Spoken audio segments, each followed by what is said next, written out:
there. But there's one really fascinating thing that keeps popping up with Donald Trump, and he wins counties with large African American populations. We're seeing it over and over again, and he's not winning the black voters in those places because there are not many black voters in Republican primaries. Philadelphia police are trying to find the pack of young toughs who beat up and robbed a freshman at Roman Catholic High School. He's winning whites who live near blacks, and it is popping up over and over again. And it's a really interesting finding. Whites who live near blacks. That's right. There are a whole host of reasons why that could be. Some of them obviously are connected to economics. That this is his group, lower income, lower education. They tend to be clustered. These counties in general have those characteristics with them. But look, obviously there is a question of whether there is a component of whites living near blacks not liking government services, and for some parts of the population having an issue with it. I'm not going to say the R word. We're not going to go there.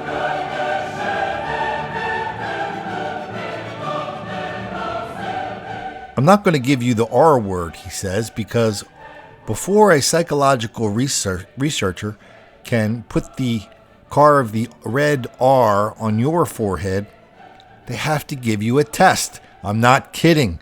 It's called the there's many tests. One of the most popular ones is called the symbolic racism test. You answer like 6 or 7 questions.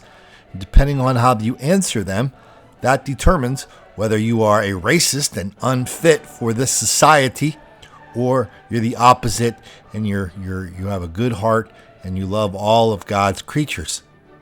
Would you like to take the test?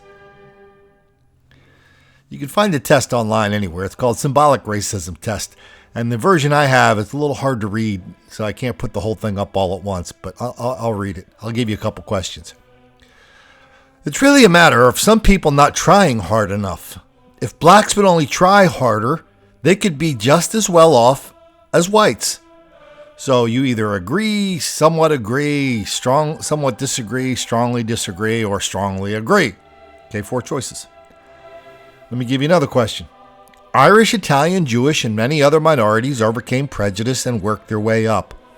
Blacks should do the same. Here's another question. Some say that black leaders have been trying to push too fast. Others feel they haven't pushed fast enough. What do you think? So you think they're either trying to push too fast, too slow, or they're going about the right speed. Here's a question for you. How much of the racial tension that exists in the United States today do you think blacks are responsible for creating? All of it? Most? Some? Not much at all. How about this question? How much discrimination against blacks do you feel there is in the United States today, limiting their chances to get ahead? You kind of know what the answers are by now. Here's another question. Generations of slavery and discrimination have created conditions that make it difficult for blacks to work their way out of the lower class. Here's another question.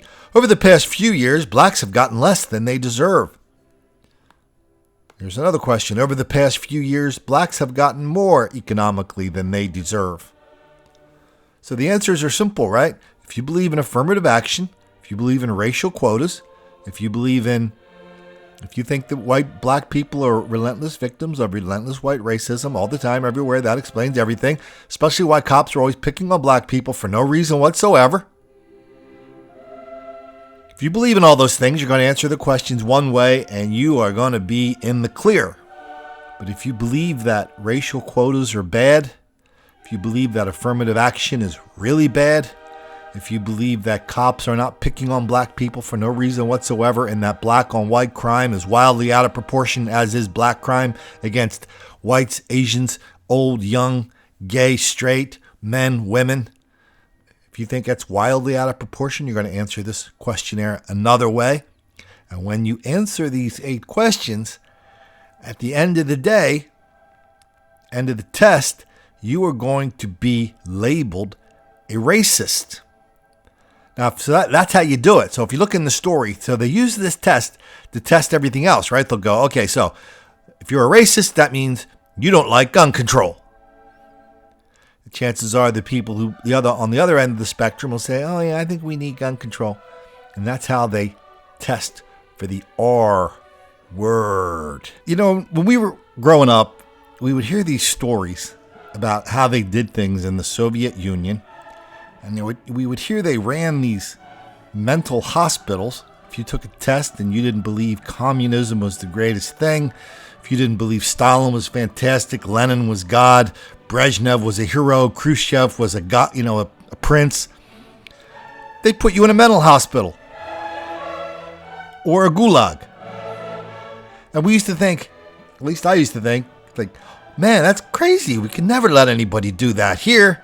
Wow, glad I live in the United States because they don't give people tests and then, do bad things to them when they flunk the test. Okay, so I was a little bit naive. But did you hear the guy on NPR?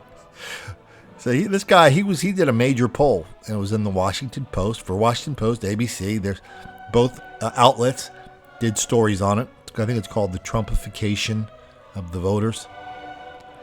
And he's sitting there going, yeah, well, I guess the white people who live near black people, they don't like government services. That's what he said. White people who live near black people like Trump because they don't like government services. Now, here's the drill.